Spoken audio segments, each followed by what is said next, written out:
Hey Posh Coasters, it's Paula. Today I wanted to talk a little bit about sales, which I know is a big issue for everybody. It's a topic everybody wants to talk about. How do you increase your sales? How do you get those orders? How do you keep your PV up? And I know it's a challenge. It's a challenge every single month for everybody. And it's a difficult topic because what works for me may not work for you. What works for you may not work for somebody else. But the whole point of this is to get a discussion going, to help each other out, make suggestions, because what works for you may not have occurred to somebody else on the team. So let's share. And so please, at the end of this video, please comment in the comments as much as you can to help out your teammates.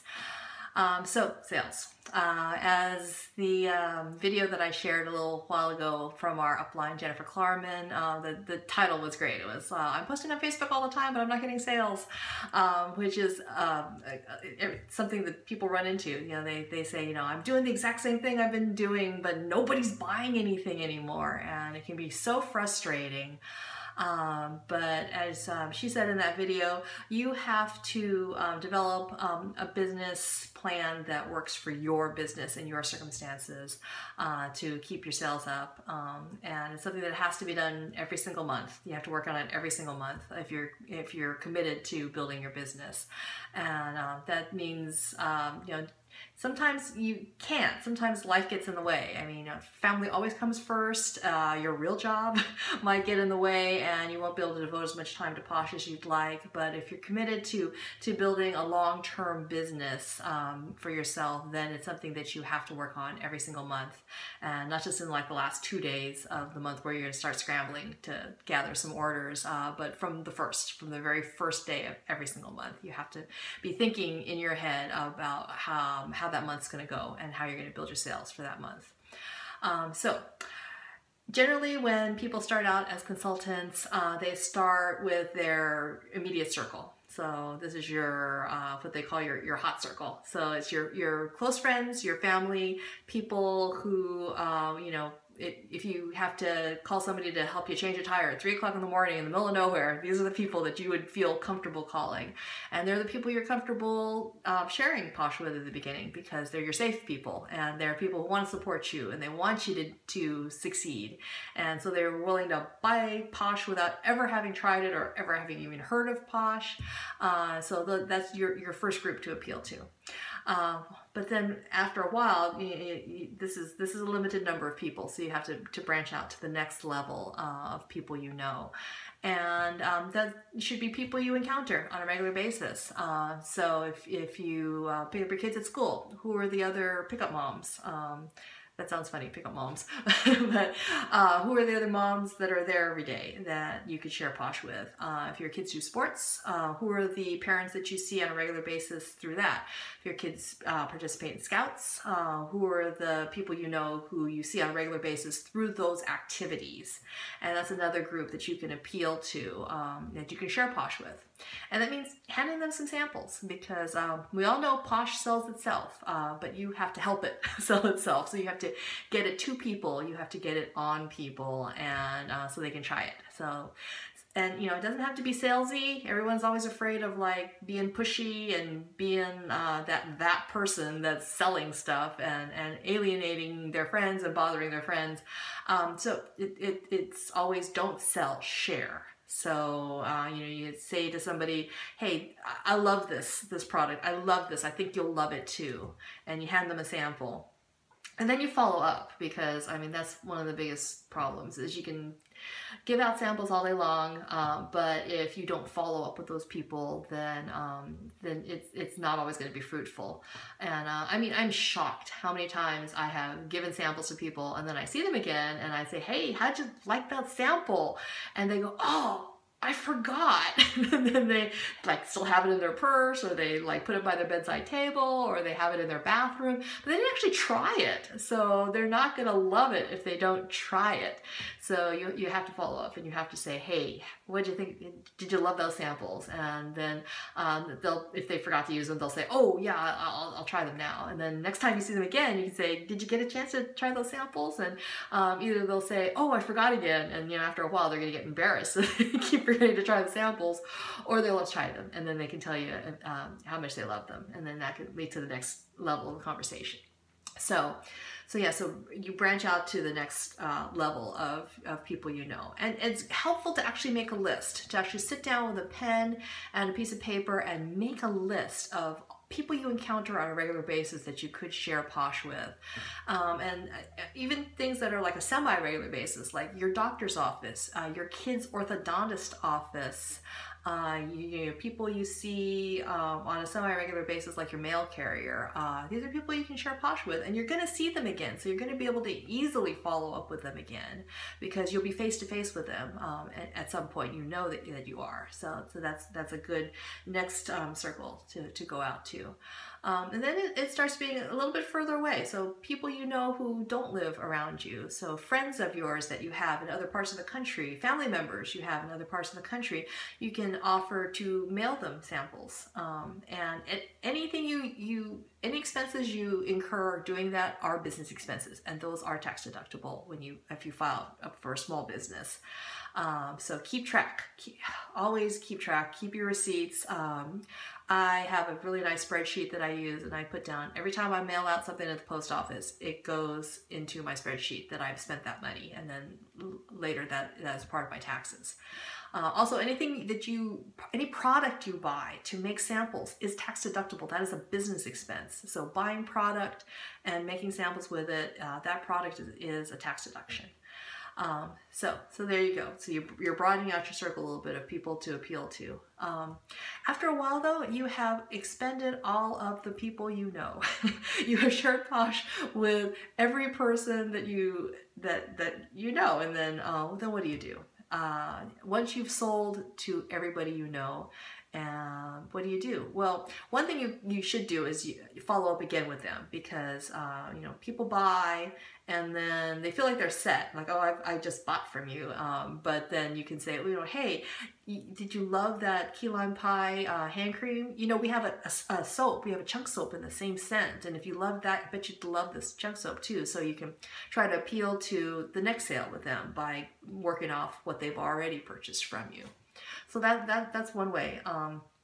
Also, sometimes people buy a bunch and then, they're set for a while. They don't need it anymore. But you can follow up with them later down the line. Figure in 3 months, maybe they're going to be needing some more chunks, or maybe they're going to need another BFF. So you can follow up and say, hey, you're running low. Do you need a refill on anything? Or would you like to try something new? We've got these other things that I think you'd really love too. So that's one way to reach out and work on generating more sales. But at a certain point, you have to start going to people. You've expended all the people you know, so you have to start looking for people you don't know. So, which sounds weird, but you have to look for different avenues of reaching out to potential new customers amongst people who you don't know. How do you come to know them?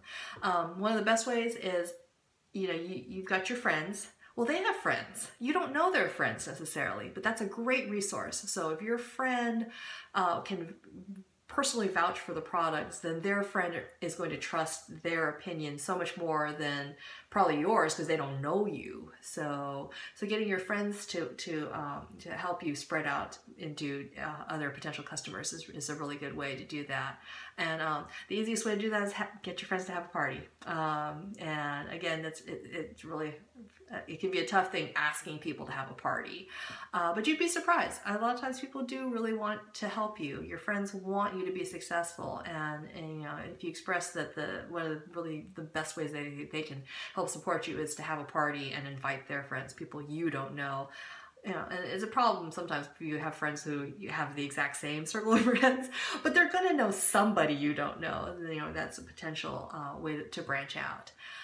I do a lot of vendor events, which I started out of desperation because when I lived in New York, I just didn't have that many friends who were local to me to have parties, and the ones I had didn't want to have a party. And you can't force people, and I totally understand, because I'm always reluctant to in the past I've always been reluctant to have parties for other people I knew who sold for other direct sales companies. I get it. So I because I didn't have those personal connections, I had to go further out to have some kind of a venue for meeting people I didn't know, to share Posh with them, and get them dedicated to loving the products. So I started doing vendor events, and I did a lot of vendor events in New York. I've just now started here in California to do a lot of vendor events. I had some during the holidays, and I'm getting some spring ones now, and they're just a fantastic way of exposing you and your brand and Posh to a large number of people all at once. So how do you find vendor events? It can be challenging.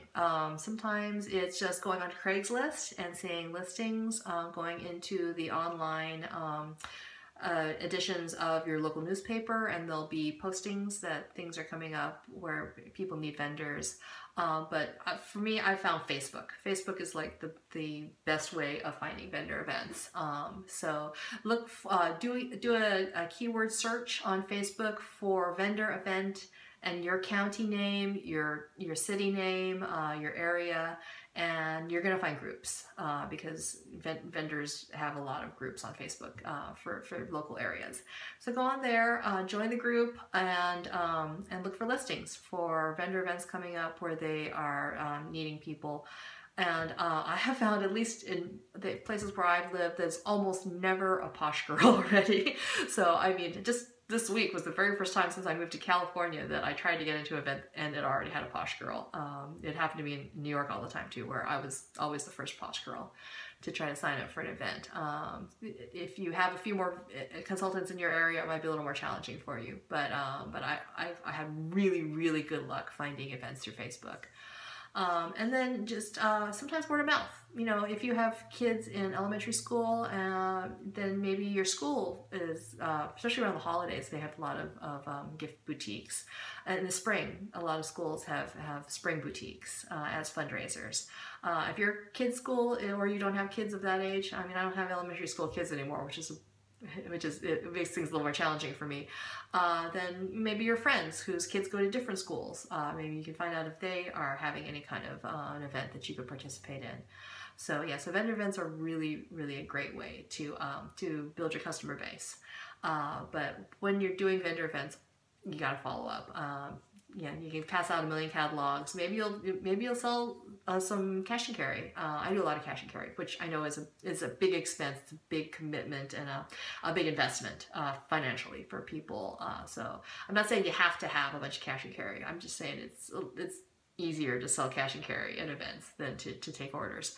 But follow up with the people, and try to get their email addresses. I always do a drawing. I give away a $20 product credit, and I have a little bucket and drawing slips, and people write down their email addresses. So then I always have their email addresses. And so I can contact them again, whether or not they order, or whether or not they buy anything. So that works out really well.